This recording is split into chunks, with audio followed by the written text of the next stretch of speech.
বন্ধুরা, তোমাদেরকে লিনিয়ার অ্যালজেব্রার আরেকটি ক্লাসে স্বাগতম জানিয়ে আমরা শুরু করতেছি অধ্যায় 4-এর ভেক্টর জগৎ থেকে। তো সেক্ষেত্রে বন্ধুরা দেখো, এই ম্যাথটি কিন্তু খুবই ইম্পর্টেন্ট। যারা জাতীয় বিশ্ববিদ্যালয়ে পড়াশোনা করো তোমাদের জন্য, এবং যারা ডিগ্রিতে পড়ো তোমাদের জন্য এই ম্যাথটি ইম্পর্টেন্ট, খুবই ভেরি ইম্পর্টেন্ট এই ম্যাথটি। তো এই ম্যাথটিতে দেখো বলা আছে S equal to a, b belongs to r cube such that a plus b plus c equal to 0 হলে সেটটি ভেক্টর জগৎ আর কিউবের উপজগৎ কিনা, এই যে আর কিউবের উপজগৎ কিনা, তো এটাই আমাদের এখন পরীক্ষা করে দেখাইতে হবে। তো এখানে আমরা আগে প্রদত্ত ভেক্টর সেটটাকে লিখে নিব। লিখে নেওয়ার পরে দেখো, আমরা জানি শূন্য ভেক্টর সমান হচ্ছে 0 0 0 বিলংস টু ডাব্লু, যে শূন্য ভেক্টরটা ডাব্লুর সদস্য কিনা। যদি সদস্য হয়ে থাকে তাহলে এখন আমরা কি করব, এই যে প্রত্যেকটা উপাদান এ এর মানও 0, বি এর মানও 0, সি এর মানও 0, তো 0 যোগ 0 যোগ 0 সমান 0। এবার আমরা ধরে নিব ভি ভেক্টর একটা ধরে নিব আর ডাব্লু ভেক্টর একটা ধরে নিব। তো ভি ভেক্টর উপাদানগুলো আমরা ধরে নিব a1 b1 c1, এবং যেটা কার সদস্য হবে, ডাব্লুর সদস্য হবে। এবং ভি ভেক্টর সমান আমরা ধরে নিব a2 b2 c2, এবং সেটা হচ্ছে ডাব্লুর সদস্য হবে। এখন আমাদের প্রদত্ত যে সেটটা আছে সেই অনুযায়ী আমরা এখন এ জায়গায় a1, বি এর জায়গায় b1 এবং সি এর জায়গায় c1 লিখবো, এবং ইকুয়াল টু এটা 0 হবে। এবং a2 এর জায়গায় a2 প্লাস বি এর জায়গায় b2 প্লাস সি এর জায়গায় c2 সমান হচ্ছে 0 হবে।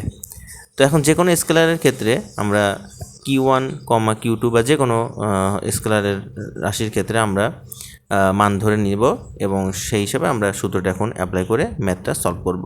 তো যে কোনো স্কেলারের K1, K2 এর জন্য সূত্র হচ্ছে K1 V vector plus K2 W vector. এখন এই যে ভি ভেক্টর, এই ভি ভেক্টর সমান আমরা ধরছি a1 b1 c1, এটা এখানে লিখে দিব, প্লাস K2 ডাব্লু ভেক্টর সমান আমরা ধরছি a2 b2 c2, সেটা আমরা এখানে লিখে দিব, এবং আমরা এটা দিয়ে গুণ করে দেবো। K1 এর সাথে a1 গুণ করবা, K1 এর সাথে b1, K1 এর সাথে c1, প্লাস K2 সাথে a2, K2 সাথে b2 এবং K2 সাথে c2 আমরা গুণ করে দিলাম। দেওয়ার পরে এখন সেক্ষেত্রে বন্ধুরা দেখো, এখন এইটার সাথে এইটা যোগ হবে, এইটার সাথে এইটা যোগ হবে, এবং এইটার সাথে এইটা যোগ হবে। এইভাবে আমরা এখন আলাদা করে দিব। দেখো তাহলে K1 a1 plus K2 a2 কমা দিবা, তারপর K1 b1 plus K2 b2 কমা দিবা, তারপর K1 c1 plus K2 c2। আশা করি তোমরা এটা বুঝতে পেরেছো।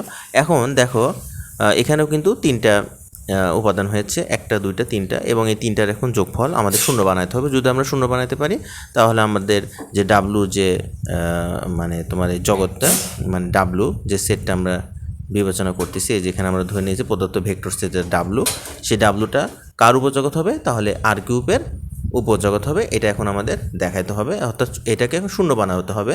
তো আমরা দেখো, এই যে এটা প্লাস এইটা প্লাস এইটা লিখলাম, লেখার পরে এখন আমরা দেখো K1টা সবগুলো যোগ করে দিচ্ছি, এখানে খেয়াল করে দেখো সবগুলো এখানে আমরা যোগ করে দিয়েছি। তো এখন আমরা দেখো এই K1 যেগুলোর সঙ্গে আছে, এই যে এটার সাথে K1, এই যে K1, এই যে K1টা আমরা কমন নিব। কমন নিলে তাহলে হবে কি A1 প্লাস দেখো B1 প্লাস হবে C1। এবার আমরা K2 কমন নিব। K2 কমন নিলে আমাদের হবে দেখো A2 plus B2 plus C2।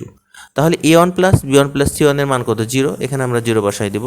K1 into 0 plus K2 into 0 বসাই দিলে দেখো টোটাল মান 0 চলে এসেছে। তাহলে আমরা বলতে পারি যে K1 V vector plus K2 W ভেক্টরটাও কার সদস্য, ডাব্লুর সদস্য। যদি ডাব্লুর সদস্য হয়ে যায় তাহলে ডাব্লু একটি কী হবে, আর কিউবের উপজগৎ হবে। আশা করি তোমরা বুঝতে পেরেছো। তারপর তোমাদের কোথাও বুঝতে অসুবিধা হলে তোমরা অবশ্যই আমাকে কমেন্টে জানাবা।